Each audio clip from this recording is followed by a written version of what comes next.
Bonjour à tous, bonsoir à tous, à toutes. Journée de la femme, il faut aussi penser aux femmes. J'ai sorti la petite casquette pour une petite dédicace à Jürgen Klopp. Voilà, Jürgen Klopp tout le temps avec sa petite casquette sur le banc de Liverpool. Donc voilà, grosse soirée de Champions League et ça annonce une semaine de feu pour les championnats européens. On a littéralement eu deux matchs à des facettes ultra différentes, avec à la fois le match Liverpool face à l'Inter Milan, avec un résultat un peu surprenant, et un autre résultat surprenant avec le match Bayern Munich face à RB Salzbourg. Euh, que dire sur ces matchs? Je vais commencer par le Bayern Munich parce que j'ai pas vu le match, mais je sais exactement ce qui s'est passé. J'ai suivi voilà, les notifications sur OneFootball, que je vous conseille beaucoup comme appli. Euh, un Bayern Munich qui a écrasé Salzbourg d'une victoire de 7 buts à 1. Donc c'est littéralement le bas, je te bats, Bayern Munich. C'est avec un un Lewandowski des grands soirs simplement, avec un triplé en 11 minutes. C'est encore un record battu par l'attaquant polonais. C'est mais quelle performance de Lewandowski, quelle performance tout simplement incroyable.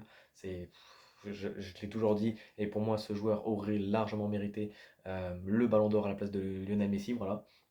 Un attaquant tout le temps performant, tout le temps présent dans les grandes rencontres, que ce soit les matchs européens ou même les grands matchs de Bundesliga, il est toujours présent. Ce joueur, même à l'étoffe d'un Cristiano Ronaldo ou non, simplement d'un Zlatan Ibrahimovic à peu près vers le même âge, c'est tout simplement incroyable, rendez-vous en compte, un triplé en 11 minutes. Certes, euh, comment dire, il y a deux buts qui sont sur penalty, mais il n'y a pas non plus à critiquer la performance du Bayern ce soir. Ils ont été tout simplement excellents et les occasions qu'ils se sont procurées étaient tout simplement incroyables. J'ai revu des actions comme Kingsley Coman qui fait un retour défensif pour ensuite aller chercher le penalty grâce à l'aide de Thomas Müller pour qu'ensuite Lewandowski aille le mettre. C'est tout simplement des actions qui sont incroyables. Thomas Müller qui a aussi fait une incroyable performance puisque lui, il a fait une passe décisive et en plus de ça, il a marqué deux buts. Un Thomas Müller qui continue même avec l'âge d'être toujours performant. À croire que le Bayern Munich adore ridiculiser les autres équipes en Ligue des Champions et ils ont totalement le droit, bien sûr. Hein. Il n'y a aucune règle de l'UEFA qui interdit de mettre la pâtée aux autres équipes. Je pense que le Bayern Munich avait très envie de se venger du 1-1 du match aller, je pense. Euh, voilà, Lewandowski aussi qui a mis une passe décisive, enfin bref, un match tout simplement incroyable, 7 buts à 1. Le Bayern, avec ce match, fait très peur. Et j'espère sincèrement que si Paris passe, qu'on ne retombera pas sur Bayern. Parce qu'il y a un Bayern Munich avec un Lewandowski, ça fait très peur. Très très peur. Pour venir au match Liverpool et Inter Milan, alors un match qui va être quand même compliqué à débriefer, dans le sens où je pense que le match va faire énormément de débat. Euh, C'est-à-dire que, en fait, il y a un carton rouge sur Alexis Sanchez vers la 70e minute qui fait un peu débat. C'est-à-dire que certes, il touche le ballon, mais il y a un excès d'engagement de sa part sur Fabinho. Du coup, forcément, l'arbitre, qui est un très bon arbitre, hein, d'ailleurs, j'ai beaucoup aimé la performance de l'arbitre ce soir et ses décisions. Et, euh, et voilà, c'est comment dire, c'est alors pour les intéristes, c'est une décision qui est un peu trop forte, mais est-ce que le carton est mérité? Voilà, ça va être un débat pendant les prochaines semaines et les prochains jours, même les prochaines heures. C'est déjà en train de faire débat, j'ai vu sur RMC Sport. Euh, donc voilà, c'est en train de discuter et je sais pas quel est votre avis là-dessus, mais moi je trouve que le carton jaune est justifié quand même. Donc voilà, c'est un excellent engagement Alexis Sanchez qui pourtant ne faisait pas une si mauvaise performance. Et d'ailleurs, on a été surpris de voir un Alexis Sanchez titularisé ce soir parce que tout le monde attendait Edin Dzeko. Edin Dzeko qui était remplaçant du coup, vu qu'il y avait une attaque Lautaro Martinez et, euh, et du coup Alexis Sanchez. Lautaro Martinez qui est venu mettre un but tout simplement extraordinaire en pleine lucarne d'Alisson vers la 60e à peu près, qui, euh, qui a un but tout simplement incroyable. Alors j'ai pas compris la décision de l'entraîneur milanais de, euh, comment dire, de remplacer Lautaro par, par Correa. Alors oui, je comprends que tu dois marquer ce deuxième but, mais pourquoi sortir Lautaro Martinez alors qu'il faisait une très bonne performance et que c'est ce joueur qui te fait littéralement marquer ce premier but qui est très important et qui relance totalement la double rencontre de Liverpool-Inter Milan. Et je trouve que là-dessus, ça a été une mauvaise décision de l'Inter Milan de faire sortir Lautaro Martinez parce que, qui sait, euh, si Correa serait resté dans la rencontre, est-ce qu'il n'aurait pas mis ce deuxième but? C'est ça aussi. Même lui était surpris de voir qu'il sortait et lui-même ne comprenait pas pourquoi il sortait. Et moi-même, je ne comprends pas pourquoi il est sorti. Et, et voilà, c'est une décision vraiment surprenante de la part de l'entraîneur de l'Inter parce que je pense que Lautaro Martinez aurait été capable d'aller chercher ce deuxième but, clairement. Et il y a quelque chose aussi qui a souligné et qui m'a beaucoup surpris, c'est la performance de Ivan Perisic ce soir. Vraiment, j'ai l'impression qu'Ivan Perisic ce soir, ça a été un peu le Mbappé du PSG. C'est-à-dire que ses appels sont hyper dynamiques, il a une explosivité qui est tout simplement incroyable. Le duel Alexander-Arnold et Perisic a vraiment été très très intéressant à voir. Je vois encore que Alexander-Arnold a un petit peu de mal défensivement, même si ça reste vraiment du positif, vraiment du très positif.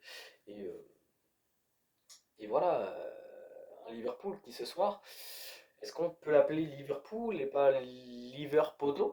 Parce que littéralement, toutes les occasions de but de Liverpool, ça a été des poteaux. Des poteaux. Je repense à notamment la dernière frappe de Mohamed Salah qui va sur le poteau. J'ai pas compris comment elle est pas rentrée dedans. Ou même la dernière occasion où Luis Diaz rentre pour remplacer Diogo Rota qui, je trouve, a pas fait une performance incroyable ce soir. euh, et qui est sauvé par Vidal à la dernière seconde.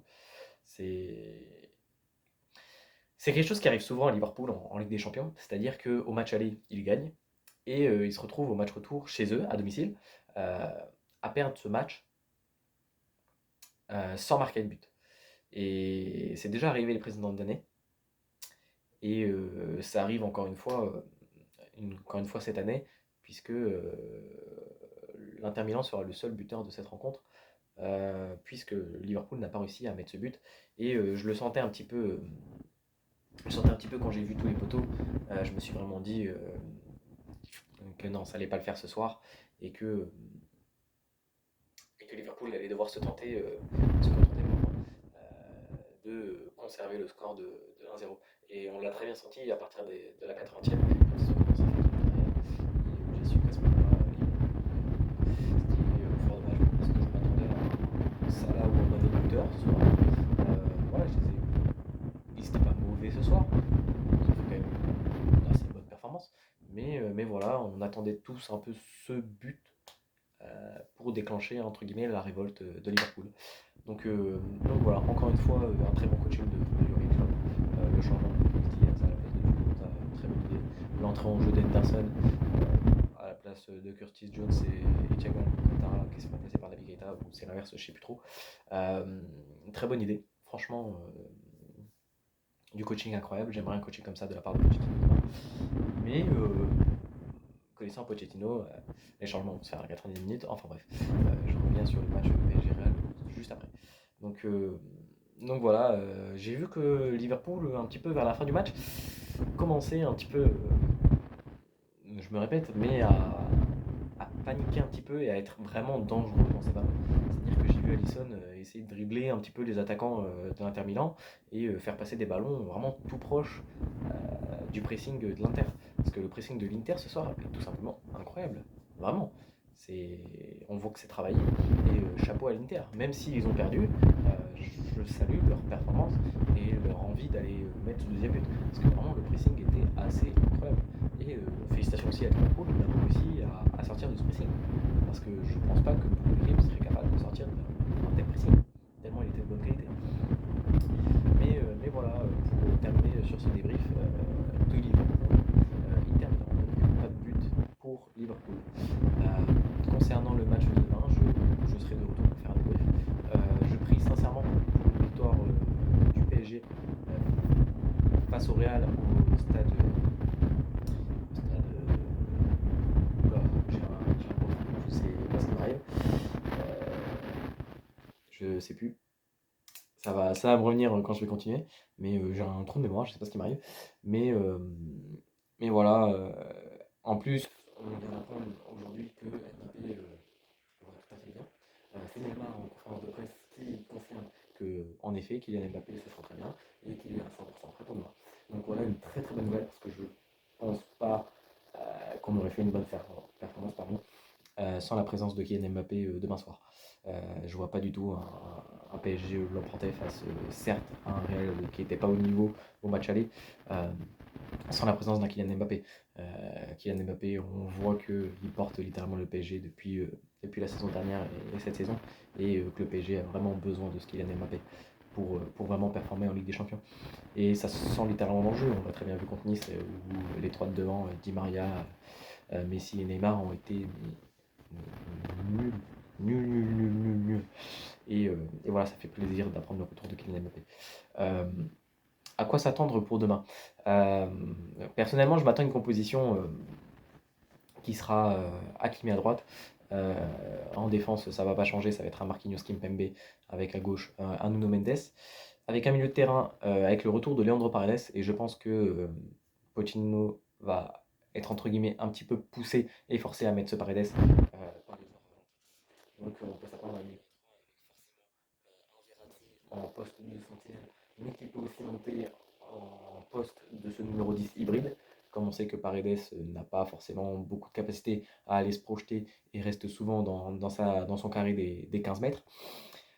Et en troisième milieu, un Danilo Pereira qui, malgré ce que disent les supporters parisiens, certes il n'a pas un beau jeu, il n'a pas une technique absolument incroyable, mais qui dans son registre de jeu est tout simplement excellent. Et c'est un de nos meilleurs milieux cette saison, et il faut l'avouer. Euh, je trouve ça aussi d'un côté assez dommage parce que j'aurais bien aimé la présence de Gana Gueye à la place de Paredes, parce que Paredes, je le trouve pas forcément performant cette saison.